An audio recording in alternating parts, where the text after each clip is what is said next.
Hello guys, in today's video I will be showing you how to fix Temu freezing problem. So the answer is easy, just go to the settings and then scroll down to the apps section. Then go to the search and search Temu. And then go to the storage, and here you will find this clear cache option. Click on it.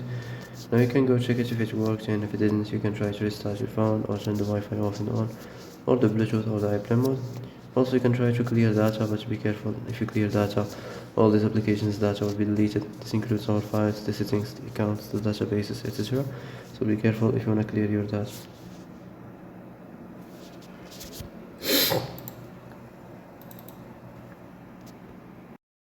And that's it for today's video. I hope this is the answer you've been looking for.